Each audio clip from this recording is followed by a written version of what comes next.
Manny Kwo. I am a lieutenant in the NYPD. I have been a member of this great department for a little over 12 years now.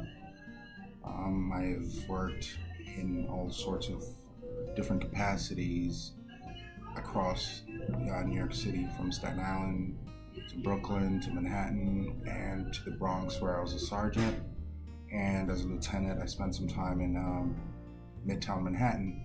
And now I am currently in police headquarters under the Commissioner of Employee Relations.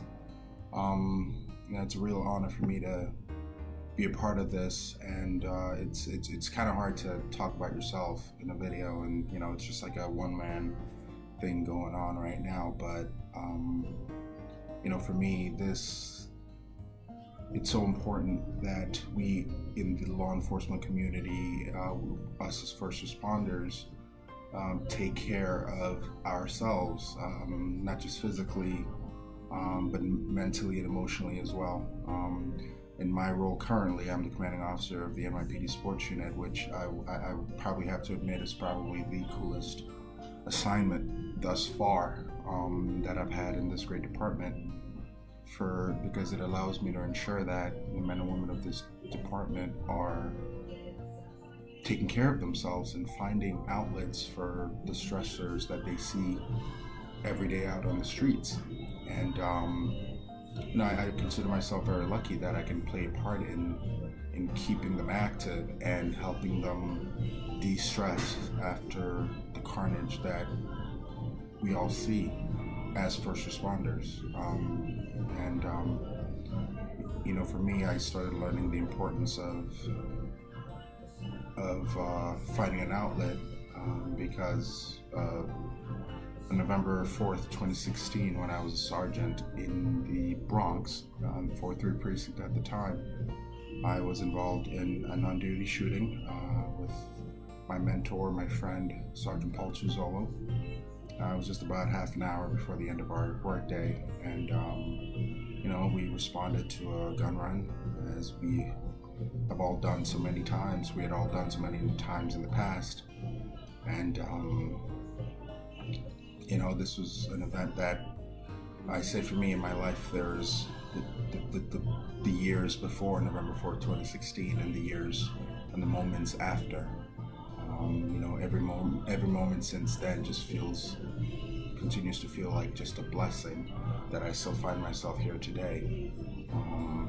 So as supervisors working that day, Paul and I responded with several other cops, and as we cornered the perpetrator who had held up the mother of his child and his child and the child's mother's mother. He fled the scene, and Paul found him first, and I joined the chase, and together, as we approached the perpetrator's vehicle, we ordered him to surrender. We had our weapons out, told him to surrender, and in that moment, I remember he lifted up his hands as if to surrender, and for a second there, I thought, wow, we got him. This is it. We can go about our days now. And hello. I remember thinking, here we go. We finally got him, and this is it. And he proceeded to look at us, put his hands back down, and instantly came up.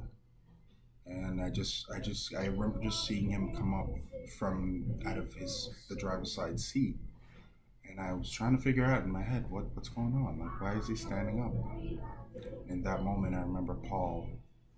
The last things he said on this earth were "gun, gun, gun,"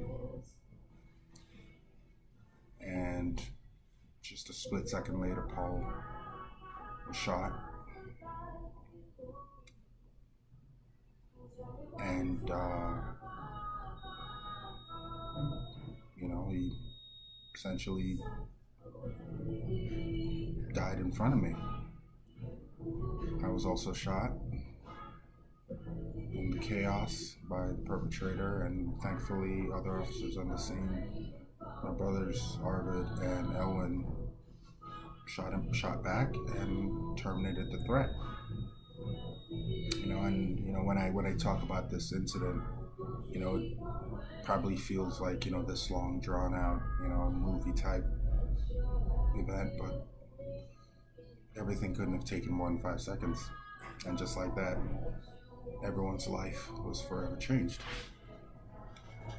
And I remember in the immediate aftermath, thinking to myself, is this real life? I remember looking behind me, as if waiting for someone to say, cut, let's shoot that, let's reshoot that, like, I was in some sort of movie. But in that moment, I had to come to terms with the fact that this had just happened. That Paul was laying in front of me, dying.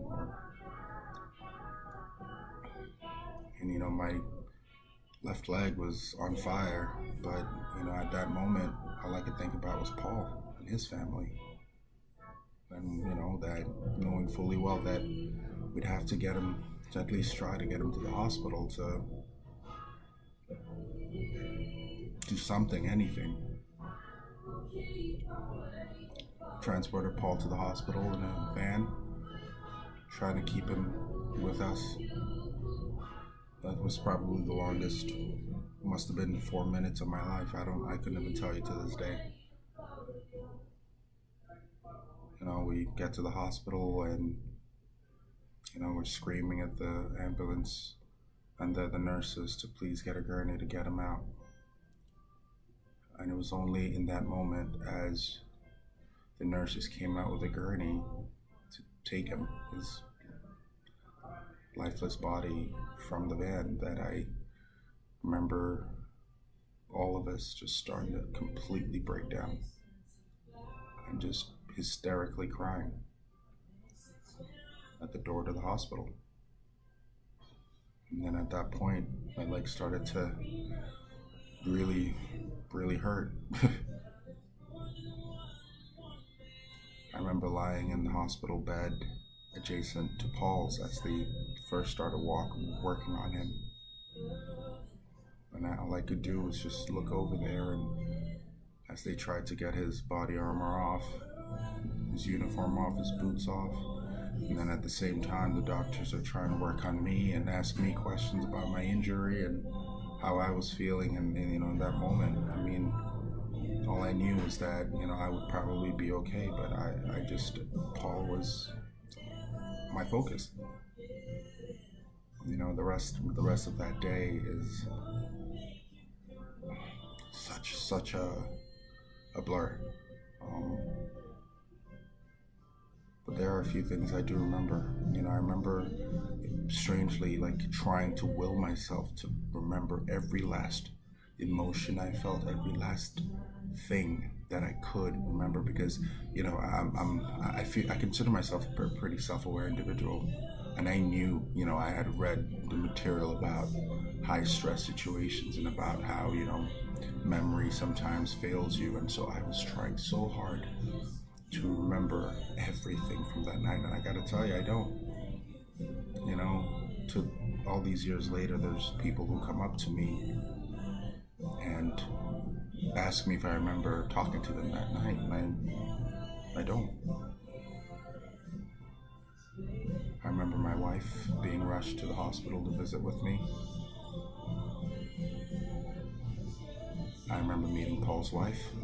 I remember the wail of Paul's wife as his body was brought up from the morgue in the hospital to be escorted to the waiting police ambulance.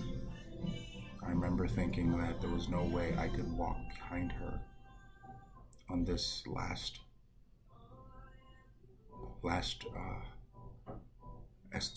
escort to the police ambulance that was outside. I remember some of the faces that lined the hallways of the hospital.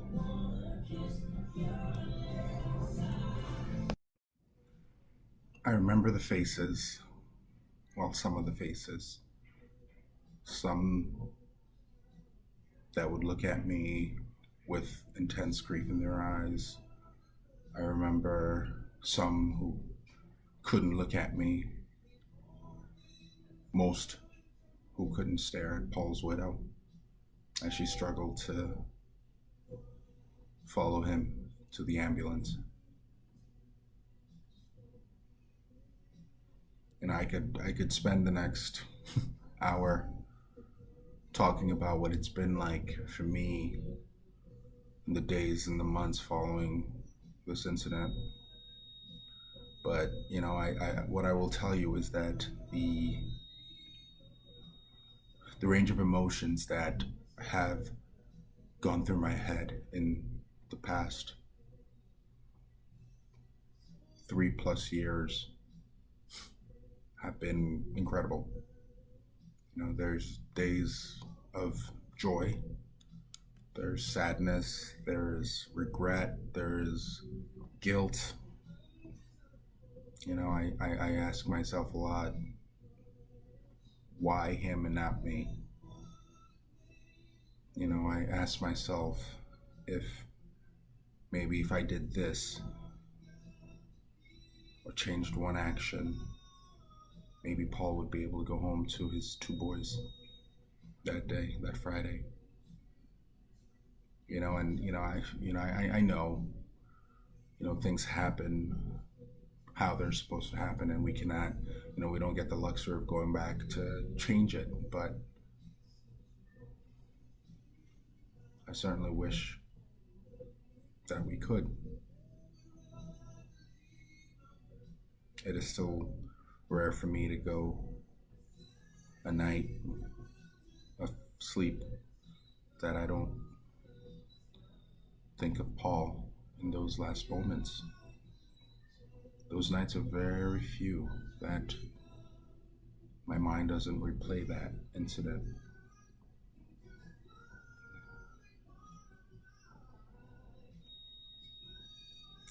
For me, dealing with something like this, I'm a pretty, I think those who know me know that I'm pretty open with my thoughts, my feelings, and the support system that I have around me has been nothing short of incredible. My amazing wife, and for me, one of the things that I think I will forever thank Paul for.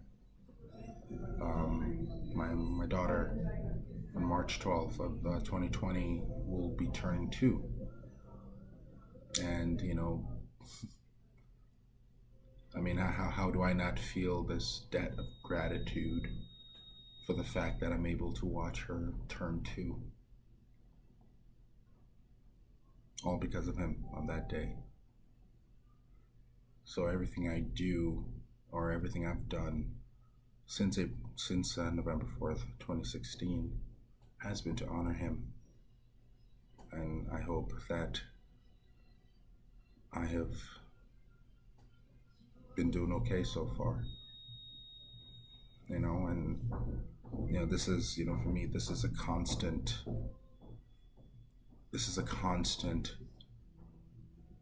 battle, I guess is the word I would use. Like not everyone has been through something like I have, but we all have things that are happen to us that are incredibly trying, and it is so important that we acknowledge when we're struggling. As first responders, we're meant to be tough and compartmentalize things, but man, it's in order to help others, we have to help ourselves. And at no point in the last 3+ years, have I been afraid to, talk to anyone that I feel safe and comfortable and trust. My wife has been my rock through this whole thing. Watching my daughter grow up, smiling at me, it's just the most precious thing in the world. Having amazing friends who support me and, build me up, when I'm feeling down, pick me up when I'm feeling down.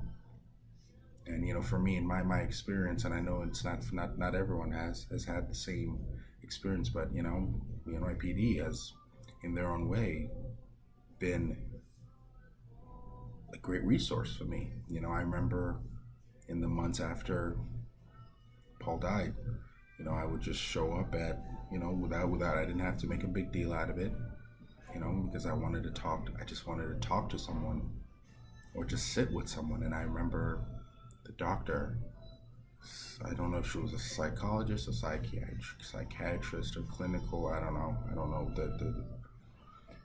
the differences, but I remember she was the same person who's one of the few people I remember from the night Paul died, who came into the hospital room, looked straight at me with, there's doctors, there's, union representatives all talking at the same time at me. And I remember she looked at me and she kicked everyone out of the room, closed the door, and she sat next to me and said, "Manny, my name's Jessica. I'm just gonna sit here. If you want to talk to me, I'll listen. But we can just sit here." And we sat, must have been 10 minutes, and that was the first time all day that I had any sort of clarity or any sort of, moment to myself to just start to process what the heck had just happened. And so I instantly had this bond with her. And in the months after, I just continued popping in. I would just pop in to her office, and some days I would talk, other days I would sit, some days I would cry. And that was so invaluable to me. And it was all part of my coping, and it continues to be part of my coping, because I know that I'm not always able to go, and see her anymore. But and that's when, having a great support system around you, not being afraid to talk to people when you're struggling. And I've been so blessed to have such wonderful family and friends around me. And I'm not going to put people on the spot, but I think they know who they are. When I am having those tough days or those tough moments where something just triggers a memory of going down that dead end street and just all of a sudden brings me to a very, very dark place, I know that my family, my wife, my dear friends, I know that I can just send a message, and I know that they've got me. Just knowing that we're not alone on this job or in this field that we choose, as first responders, is so incredible. And knowing that it's okay to not be okay, and that's something which I hope does become a cliche, because it is so important to know that it's okay to struggle. It's okay to have things that bring you down. I know I do. I have the normal issues and stresses like everyone else on this earth, but and then I also have work stresses like I just talked about for the last God knows how long. But being able to reach out when you need help, it's just so important, because this life is just so worth living. Every day that we get to wake up and take a deep breath and live another day is such a blessing. And we have to hold on to that always and not let go. And if you're struggling, please seek help. Because I bet you I would much rather listen to you in life than listen to someone talk about you at your wake or your funeral. So always continue to stay safe, and I thank you all so very much. And sorry if I was long-winded. Take care.